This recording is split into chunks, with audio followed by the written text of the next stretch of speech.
Hola a todos los suscritos a nuestro canal de YouTube, a quienes nos dan visualización a nuestros videos, quienes nos siguen en el resto de redes sociales. Bienvenidos a este video. Vamos a hablar hoy de la acción de tutela como mecanismo de defensa de derechos fundamentales. Lo primero que hay que mencionar es que la acción de tutela está consagrada en el artículo 86 de la Constitución Política como un instrumento, un elemento que sirve para la garantía de los derechos fundamentales, constitucionales, fundamentales y humanos. Y en otras ocasiones también sirve como elemento para defensa de los derechos que, no siendo fundamentales, logran convertirse por conexidad o por otras circunstancias en derechos fundamentales protegibles o garantizables por vía de la acción de tutela.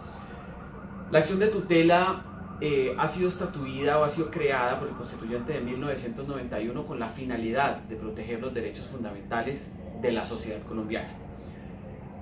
¿Cuáles derechos fundamentales podrían protegerse? Eventualmente, algo que vemos de manera muy común es la garantía del derecho a la salud. Las personas que constantemente tienen negativas frente a solicitudes de atenciones médicas o suministro de medicamentos, etc., pueden perfectamente acudir a la acción de tutela para garantía de ese derecho fundamental. La salud, si bien en principio, desde el origen de la Constitución del 91, no era en sí un derecho fundamental, sino prestacional, por conexidad terminaba convirtiéndose en un derecho constitucional fundamental, en la medida en que se demostraba la conexión de ese derecho no fundamental con uno fundamental. Pero recientemente, por disposición normativa, por disposición legal, pues la salud se le ha catalogado, se le ha dado la connotación de derecho fundamental per se, por sí solo, por sí mismo, que ya es un derecho fundamental autónomo y no requiere de la aquiescencia o de la conjugación con otros derechos que no son fundamentales. ¿Cómo se presenta una acción de tutela? Es un mecanismo bastante sencillo.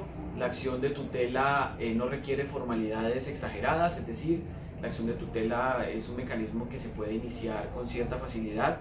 No requiere de abogado necesariamente, pero pues digamos que se recomienda en algunos casos que exista la representación o por lo menos el asesoramiento de un profesional del derecho que le pueda indicar a quien está o a quien pretende accionar cuáles son los pasos a seguir, cómo elaborar una buena acción de tutela y cómo fundamentarla adecuadamente. Pero en principio pues no requiere de la representación por vía de un abogado. La acción de tutela la presenta o la puede presentar el mismo afectado, la persona que se entiende o que se considera violentada en un derecho fundamental o que tiene amenazada o amenazado un derecho fundamental, es decir, amenazado para ser violado, que si no se hace algo ese derecho sería transgredido, entonces también puede actuar por sí mismo. También puede ser representado, es decir, el hecho que la norma no obligue a que un abogado lo asista no implica que no pueda hacerse de esa manera. Obviamente un abogado puede llegar a representar a alguien en una acción de tutela. También existe la figura de la agencia oficiosa, que es el caso en el cual una persona distinta al accionante, distinta al que se le violenta el derecho fundamental, representa los intereses tutelares de quien pretende iniciar la acción constitucional. Cuando ocurre ello, podemos poner el ejemplo de la persona que se encuentra muy enferma, que está en cama, que no se puede mover, que no puede inclusive darse a entender por sí misma, o que la enfermedad es de tal manera que le impide fácilmente moverse de un lugar a otro, o que le imposibilita poder dirigirse a un despacho judicial, erradicar una acción. Puede hacerlo una persona por vía de la agencia oficiosa. No necesariamente esa persona tiene que estar ligada consanguíneamente con el accionante ni tener un poder, basta con que manifieste, obviamente basado en el principio de la buena fe y partiendo de la lealtad procesal que le asiste a quien representa al otro. Se entenderá que esa persona está representando al enfermo. Obviamente eso también será demostrable con la historia clínica que compone el caso de la persona, en el cual se evidenciará el tipo de enfermedad, si es limitativa o no, y en efecto puede representar oficiosamente a quien pretende accionar. ¿Por qué se hace así? Pues porque para que tenga una mayor posibilidad de acceso a las personas, para que no tenga tanta complicación poder presentar una acción de tutela. También existen formatos que deben preestablecerse para presentar acciones de tutela en el funcionamiento de la función jurisdiccional pues tiene que suministrársele el mejor acceso posible a las personas a la acción de tutela en las defensorías del pueblo, en las personerías municipales, en las entidades estatales pues que sirvan en garantía de derechos, pues pueden existir formatos que lleven a que sea mucho más fácil presentar la acción de tutela. El procedimiento de acción de tutela es un procedimiento célere, dice el artículo 86 sumario, sin necesidad pues de formalismos exagerados, que se resuelve en un tiempo corto, más allá de la discusión que pueda significar la palabra sumario, que no es este el contexto para discutirla, pero digamos que lo que intenta hacer o que quiso hacer el constituyente fue hacer un procedimiento célere.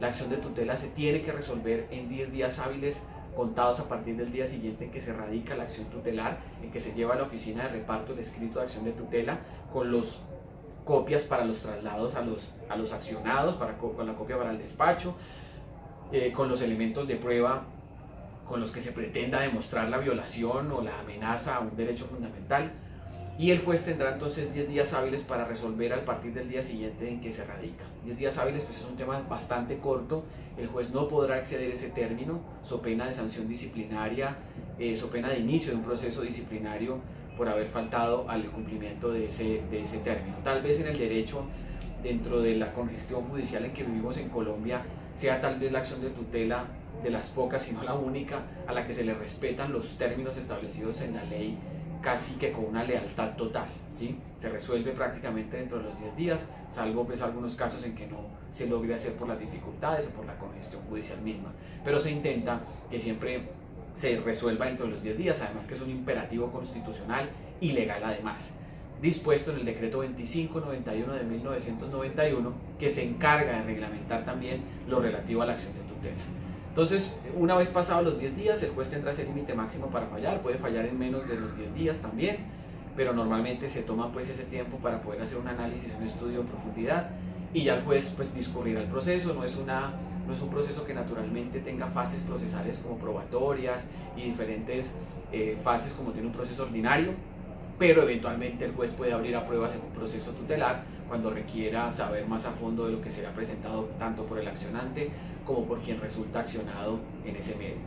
La acción de tutela, una vez dictada la sentencia, ordena, si es favorable al accionante, ordenará la garantía, la protección del derecho fundamental que se entienda transgredido y el derecho constitucional fundamental que el juez considere que se ha violentado.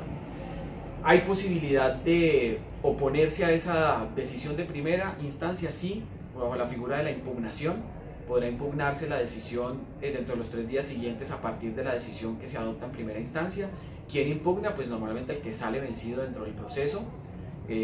Supongamos un caso de salud, donde a una EPS le obligan a entregar un medicamento determinado, que el paciente reclame que no se le había entregado en el dispensario de la clínica, del hospital, de la entidad donde correspondiera ir, acude a la acción de tutela, es resuelta favorablemente, pero pues por el derecho que le asiste dentro del marco del debido proceso contemplado en el artículo 29 de la Constitución Política, pues quien resulta vencido tiene la posibilidad de la doble instancia, y además artículo 30 también de la Constitución Política. Acudiendo a esa figura, pues puede entonces presentar recurso de impugnación. Presentando el recurso de impugnación, pues argumentará, aunque no es absolutamente necesario, las razones por las cuales pues se opone a la decisión de primera instancia, y va a un juez superior al que tomó la primera decisión. Estando en esa segunda instancia o en ese juez superior, pues el término se amplía en el doble y el juez de segunda instancia tiene 20 días para resolver, 20 días hábiles también, para resolver la decisión, pues, o para tomar la decisión, para resolver el caso y tomar la decisión que se ha impugnado, o más bien, tomar la decisión en segunda instancia respecto de la impugnación que se ha presentado. Esos son los términos. Obviamente en segunda instancia soy de los que considera que se desnaturaliza la acción de tutela, dada la connotación de 20 días hábiles que termina siendo un mes. En algunas ocasiones, si hay festivos o si hay paros, pues termina siendo más de un mes acudir a la justicia. No obstante que los efectos de la sentencia de primera instancia no son suspensivos, es decir, la sentencia de primera instancia, así se haya impugnado esa segunda instancia, sigue teniendo ejecutoriedad, es decir, se puede solicitar que se cumpla la sentencia de primera instancia mientras se resuelve la de segunda, ¿sí? Así de sencilla es la acción de tutela, no tiene un trámite dispendioso.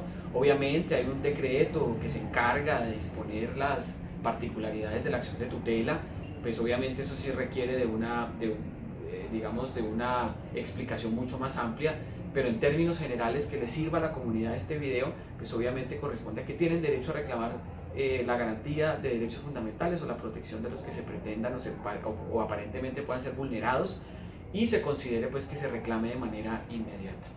En otros videos estaremos hablando de otras acciones constitucionales como las de grupo, las populares, las de cumplimiento, pero consideramos que esta, de entre todas ellas, es la más importante, es la que permite garantizar derechos constitucionales fundamentales humanos y que hace que la persona tenga una herramienta legal, constitucional, muy cercana, que le permite poder acceder a la justicia. No en todos los casos se puede presentar acciones de tutela, dependerá pues del tipo de derecho que se haya violentado, y obviamente pues habrá cualquier calidad o mejor cantidad de tipos de acciones de tutela que se puedan presentar por derecho a la vida, integridad física, dignidad humana, debido proceso, personería jurídica, bueno, diferentes tipos de acciones o derechos que se puedan ver violentados. Asimismo podrán presentarse acciones de tutela. Espero que este video para ustedes sea de mucha utilidad. Nos vemos en un próximo video. Hasta luego.